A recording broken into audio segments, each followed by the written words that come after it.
اعوذ باللہ من الشیطان الرجیم بسم اللہ الرحمن الرحیم یاسین والقرآن الحکیم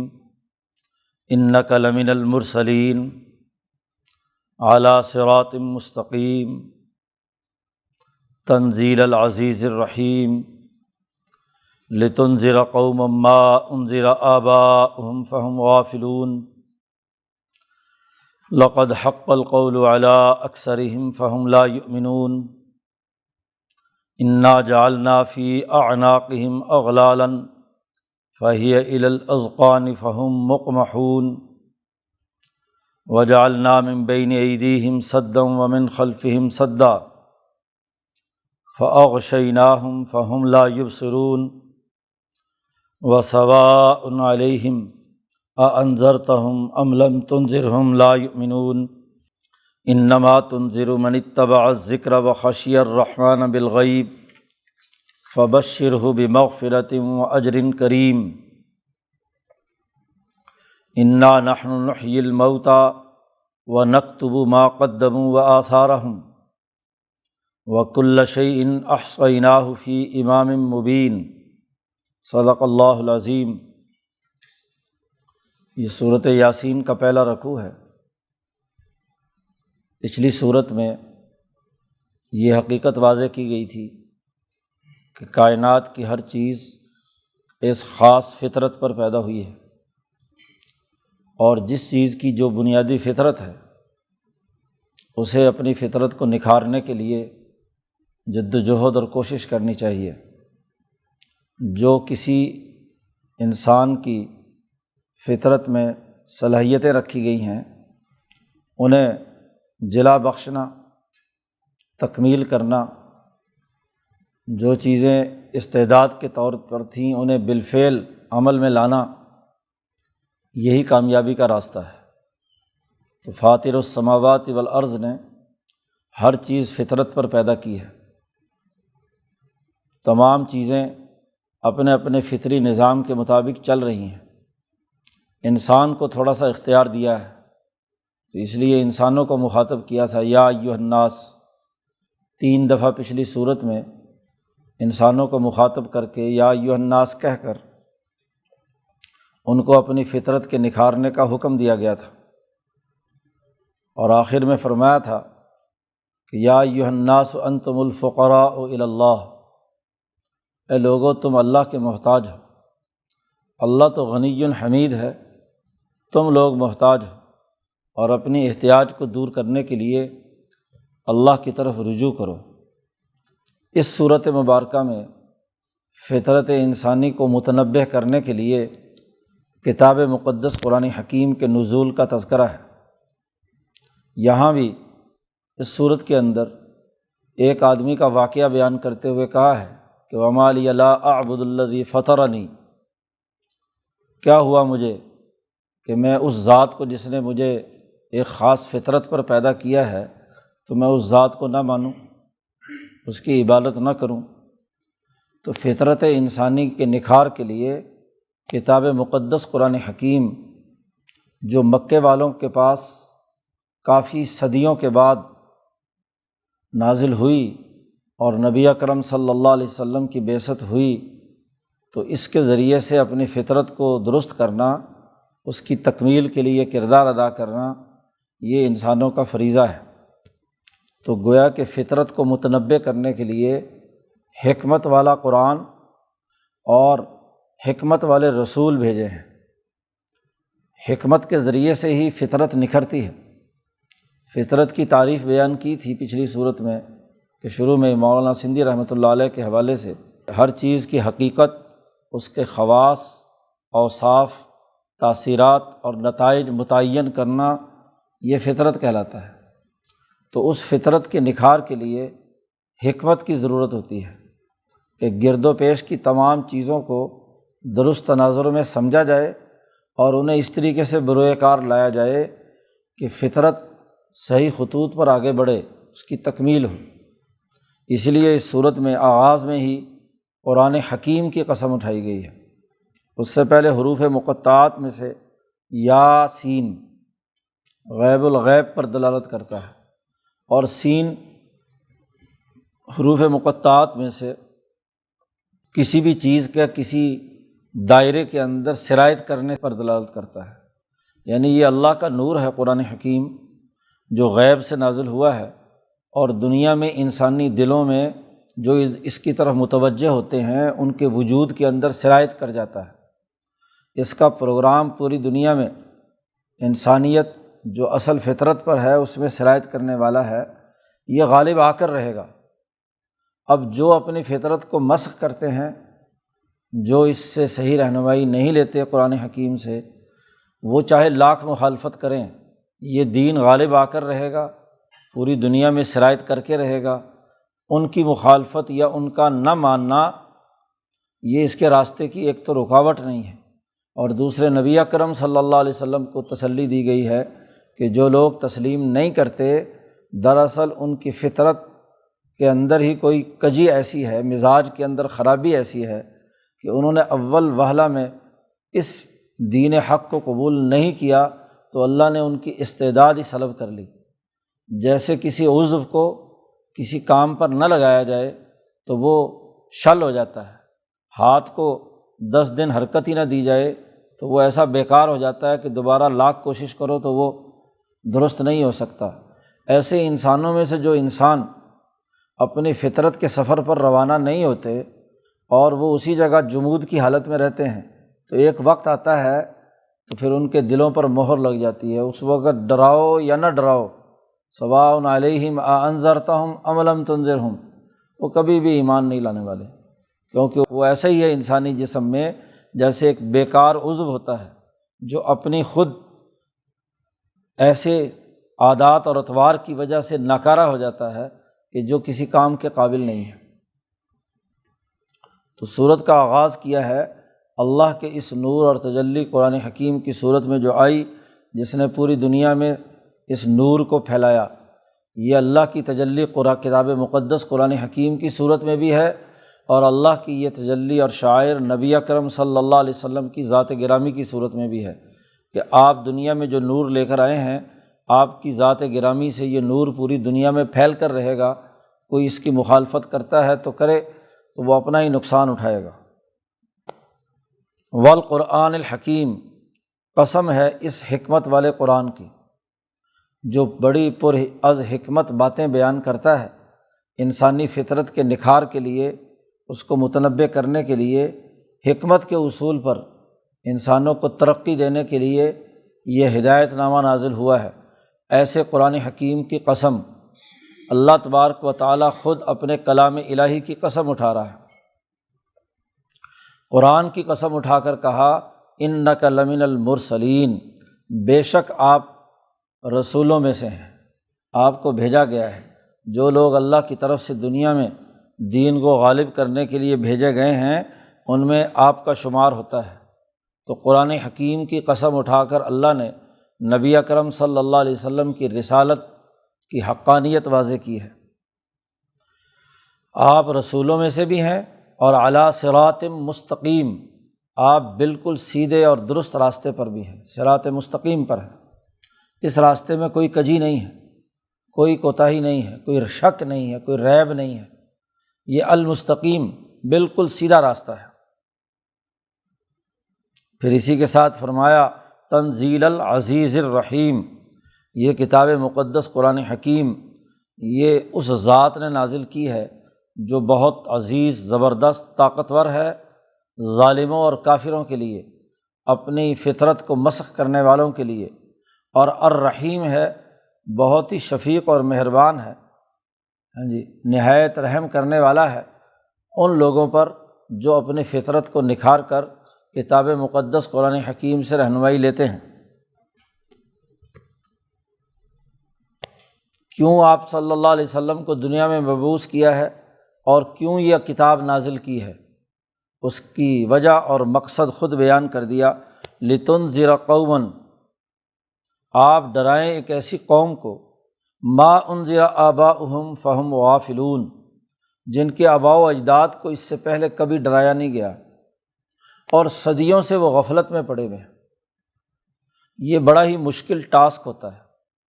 کہ جہاں جہالت کے گھٹا ٹوپ اندھیرے، غفلت کے دبیس چادریں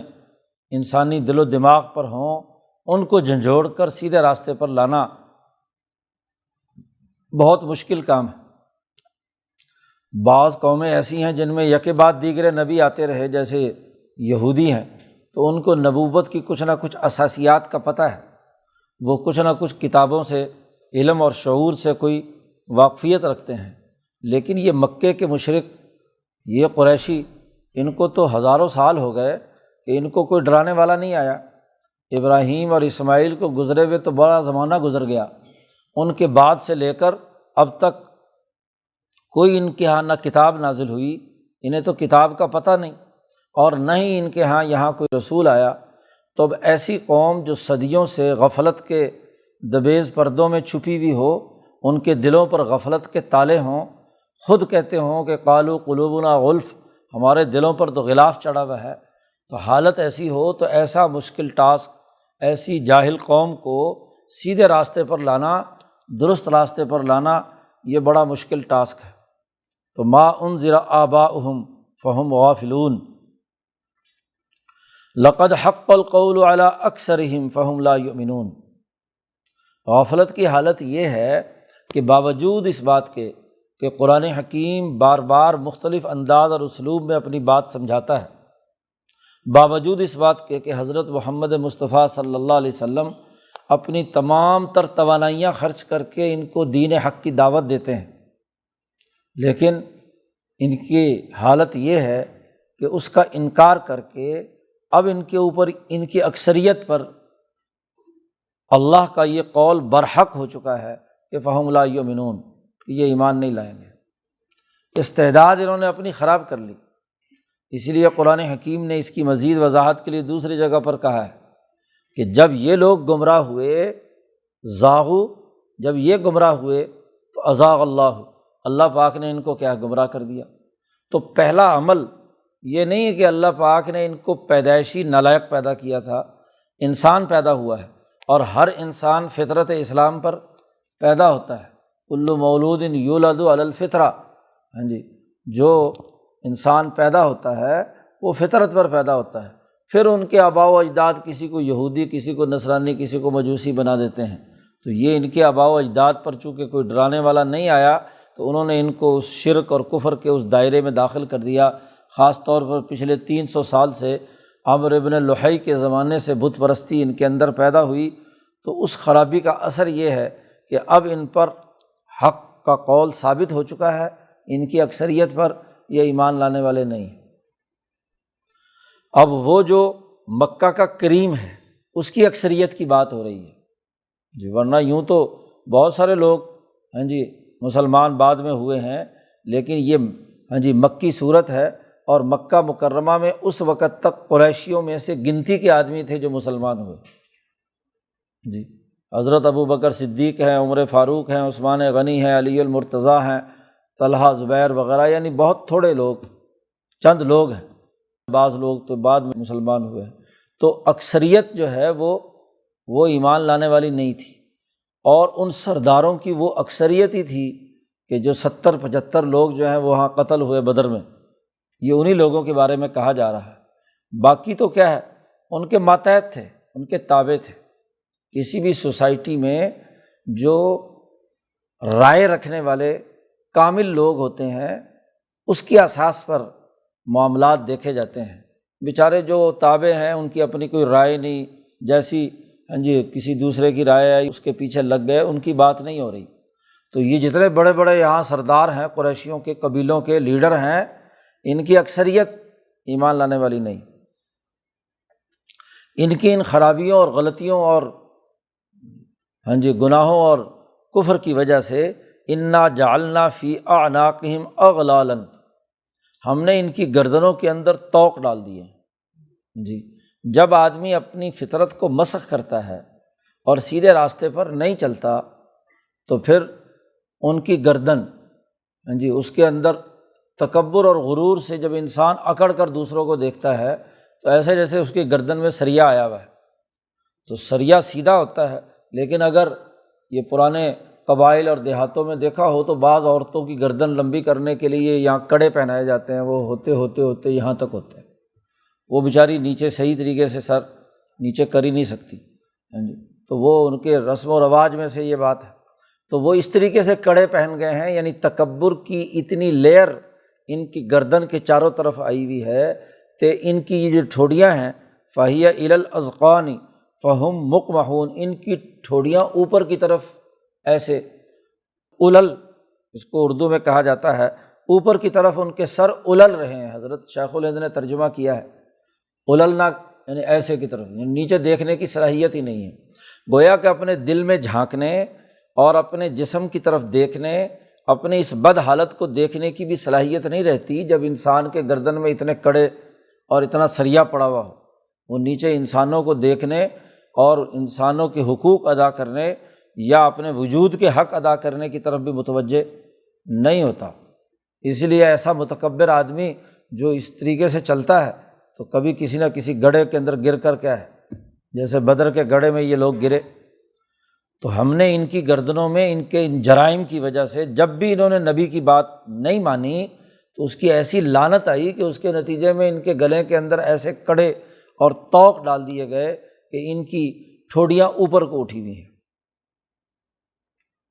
اور نہ صرف ان کی چہرے اور ٹھوڑیوں کا یہ حال ہے کہ یہ اوپر کی طرف اٹھی ہوئی ہیں، بلکہ وَجَعَلْنَا مِن بَيْنِ أَيْدِيهِمْ سَدًّا، ان کے سامنے بھی ہم نے ایک دیوار بنا دی ہے۔ جو فطرت انہوں نے مسخ کی ہے تو مسلسل مسخ شدہ اعمال کے نتیجے میں، فطرت کے مسخ کرنے کے نتیجے میں ان کی اصل فطرت کے سامنے بھی ایک دیوار ہے۔ وَمِن خَلْفِهِمْ سَدًّا، ان کے پیچھے کی طرف بھی ایک دیوار ہے۔ اور پھر فَأَغْشَيْنَاهُمْ، پھر ہم نے اوپر سے ان کو بالکل ڈھانپ دیا، اور جب ڈھانپ دیا تو فَهُمْ لَا يُبْصِرُونَ، آدمی کی گردن اوپر کی طرف اٹھی ہوئی ہو تو کم از کم آگے سامنے تو دیکھ سکتا ہے، نیچے نہ دیکھ سکے تو، یا اگر رخ موڑے تو پیچھے کی طرف دیکھ سکتا ہے۔ لیکن ایک تو نیچے دیکھنے کی اہلیت اور صلاحیت ختم ہو گئی مسلسل جرائم کے نتیجے میں، اور دوسرا نبی سے نفرت اور قرآن سے نفرت کے نتیجے میں ان کے سامنے بھی ایسی دیوار بن گئی کہ یہ قرآن کے علوم کو اور نبی کی بات کو دیکھنے کی اہلیت سے محروم ہو گئے۔ پیچھے بھی اگر مڑیں گردن گھما کر تو وہاں بھی دیوار ہے، وہاں بھی ان کو کچھ نظر نہیں آتا۔ زیادہ سے زیادہ یہ ہو سکتا ہے کہ یہ سر اوپر کر کے اوپر کی طرف دیکھیں تو فَأَغْشَيْنَاهُمْ، اوپر سے ہم نے غلاف ڈال دیا، ہم نے ان کو ڈھانپ دیا۔ اب آگے پیچھے اوپر نیچے ہر چیز بند، فَهُمْ لَا يُبْصِرُونَ۔ امام شاہ ولی اللہ دہلوی رحمۃ اللہ علیہ نے یہ بات واضح کی ہے کہ گنتی کے چند انسان ایسے ہوتے ہیں کہ جو اپنی فطرت مسخ کر کے ایسی حالت میں، شاہ صاحب نے مثال دی کہ جیسے قبہ بنا ہوا ہو لوہے کا، گنبد ہو لوہے کا، اس کے اندر آدمی ہو اور اس میں کوئی سوراخ نہ ہو، گھٹا ٹوپ اندھیرا ہو، نہ ادھر دیکھ سکتا، نہ ادھر، نہ آگے نہ پیچھے۔ ایک آدمی وہ ہے جو کسی ایسے گنبد میں ہے کہ کوئی چھوٹا سا سوراخ ہے، تو وہاں سے اگر معمولی سی روشنی بھی آ رہی ہو تو کچھ نہ کچھ تو کیا ہے، روشنی اس تک پہنچ ہی رہی ہے نا، چلو زیادہ نہ صحیح۔ اور ایک آدمی وہ ہے جس کا گنبد جو ہے، ہر انسان میں ایک گنبد ہے اس کی ہمت کا۔ ہمت کسے کہتے ہیں؟ انسان کی قوت عقلیہ اور قوت عملیہ، اس کی تمام تر طبیعی قوتوں سے مل کر جو ارادہ وجود میں آتا ہے، جو قلبی اور عقلی طاقت وجود میں آتی ہے، اور جب وہ ایک پیج پر آ جائے تو اسے ہمت کہتے ہیں جی۔ تو یہ ہمت جو ہے، اس کے اوپر اگر گنبد کا غلاف بن جائے، جسے انہوں نے کہا قالوا قلوبنا غلف، یا یہاں کہا ہے کہ سامنے بھی دیوار، پیچھے بھی دیوار، اوپر سے بھی غلاف، اور نیچے دیکھنے کی بھی اہلیت نہیں، تو ایسے لوگ ایسے ہیں، ان کی مثال شاہ صاحب نے دی کہ ایسا گنبد کہ جس میں کوئی سوراخ نہیں ہے، تو ظاہر ہے کہ ان کو کیا بات سمجھ میں آئے گی جی۔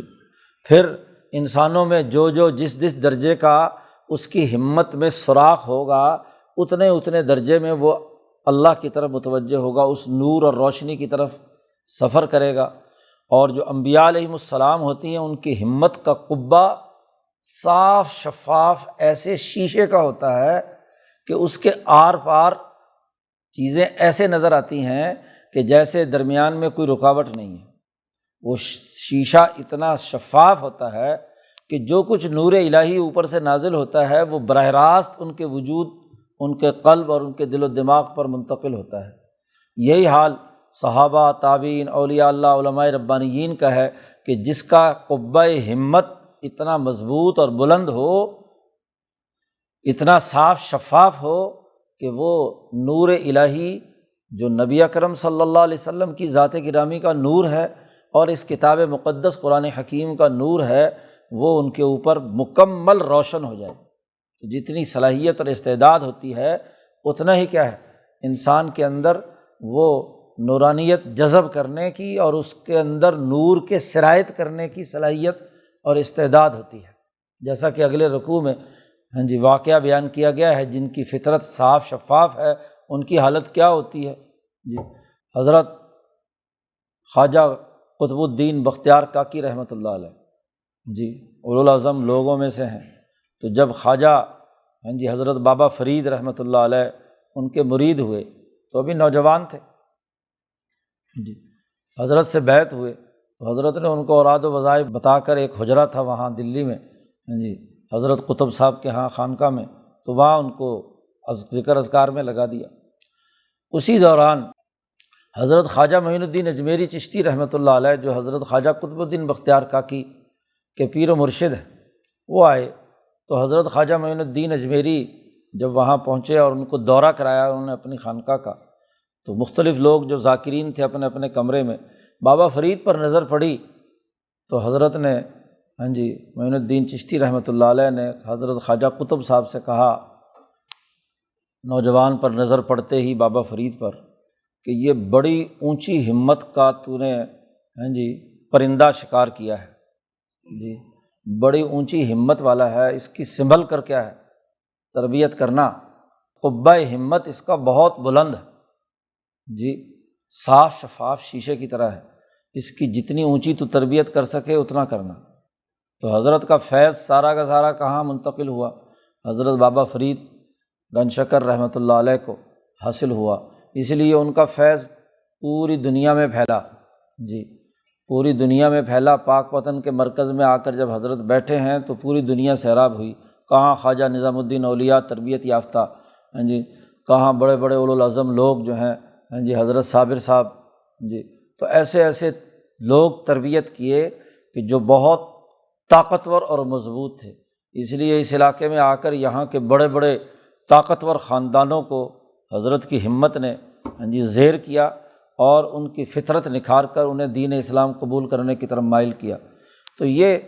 استعداد اور صلاحیت ہے۔ جن کا قبہ ہمت کمزور ہے وہ بیچارے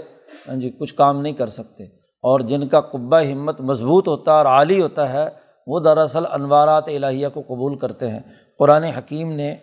مکے کے ان ظالموں کا تذکرہ کیا ہے کہ ان کا قبہ ہمت ایسا ہے کہ ان کے چاروں طرف گویا کہ ایک ایسا غلاف لوہے کی ایسی مضبوط چادریں ہیں جن میں کوئی سوراخ نہیں ہے کہ یہ کسی بھی درجے میں کوئی ناقص اور کمزور سا ہی ایمان لے آئیں۔ وَسَوَاءٌ عَلَيْهِمْ أَأَنذَرْتَهُمْ، جب ایسا غلاف چڑھا ہوا ہے تو برابر ہے کہ آپ ان کو ڈرائیں یا نہ ڈرائیں، لا یؤمنون، یہ ایمان لانے والے نہیں ہیں۔ یہ مکہ مکرمہ کے آخری زمانے میں یہ صورت نازل ہوتی ہے، اور یہاں بتلا دیا کہ یہ جو لوگ ہیں ابو جہل، عتبہ، شیبہ، یہ بڑے بڑے سرداران جو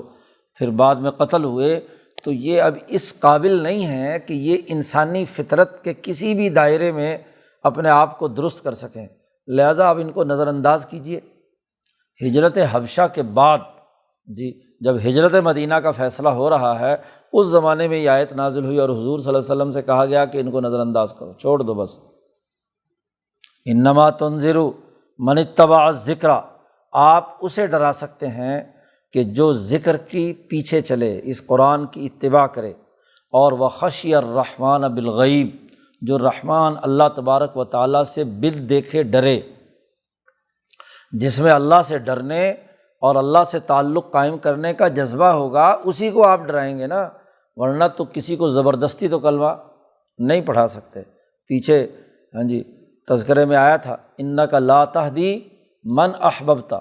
آپ جسے محبت کرتے ہیں، پسند کرتے ہیں، آپ اس کو ہدایت نہیں دے سکتے، اللہ ہدایت دیتا ہے جس کو دیتا ہے۔ فبشرہ بمغفرۃ واجر کریم، جو اس کتاب مقدس کے سے رہنمائی لے کر ڈرتے ہیں، ایمان لاتے ہیں، اپنے رب کے بارے میں ایسا تعلق قائم کرتے ہیں کہ خشیت الہی ان کے دل پر ہر وقت رہتی ہے، تو ان کے لیے آپ خوشخبری سنا دیجیے مغفرۃ و اجر کریم۔ انہوں نے اپنی فطرت نکھار لی، انہوں نے اپنی فطرت کو ترقی دینے کے لیے کردار ادا کیا۔ باقی رہی بات کہ یہ اس وقت مردہ ہو چکے ہیں اور ایسی مردہ زمین میں آپ تشریف لائے ہیں، تو انا نحن نحیی الموتیٰ، ہم ہی مردوں کو زندہ کرتے ہیں۔ کون سا مردہ ہے؟ اس میں جان ہے، مردہ دل، مردہ فطرت، کس کے اندر زندگی کے آثار پیدا ہوں گے؟ وہ جس میں کچھ نہ کچھ وہاں سے باہر نکلنے کا جذبہ تو ہو۔ اور وَنَكْتُبُ مَا قَدَّمُوا وَآثَارَهُمْ،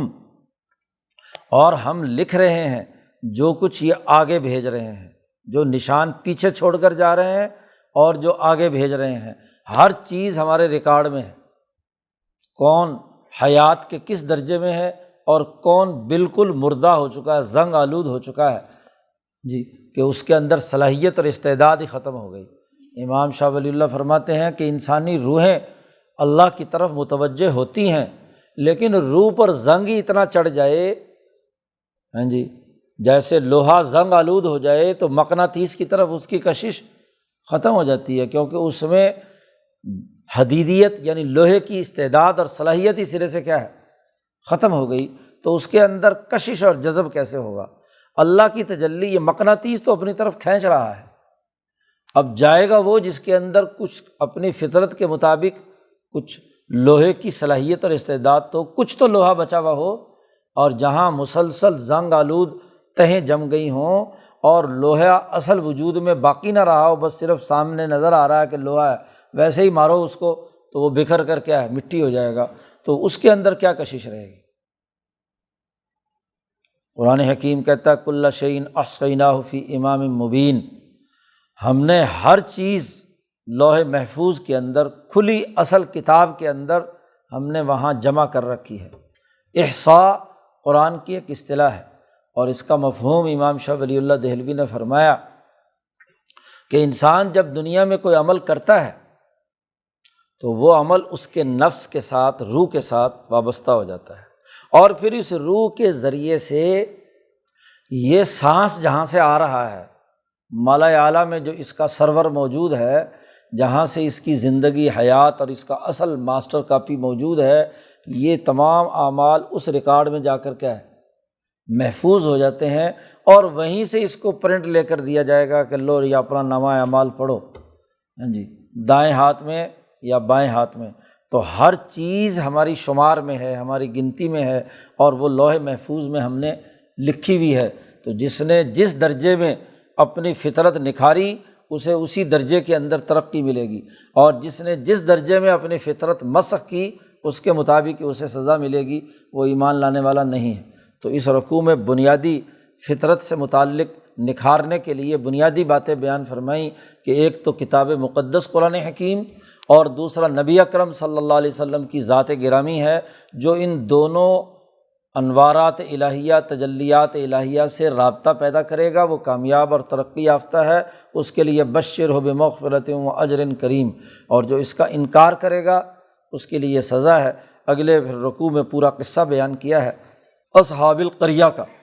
اور پھر وضاحت کی ہے کہ دیکھو کیسے کس کی فطرت صحیح تھی تو اس نے کیا بات کہی، اور جن کی فطرت مسخ ہو چکی تھی ان کے رویے کیا تھے۔ اللہ تعالیٰ قرآن حکیم کو سمجھنے اور اس پر عمل کرنے کی توفیق عطا فرمائے۔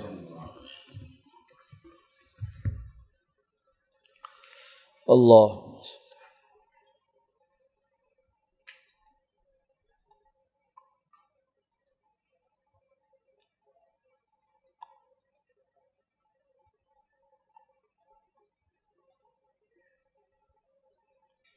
اجمعین۔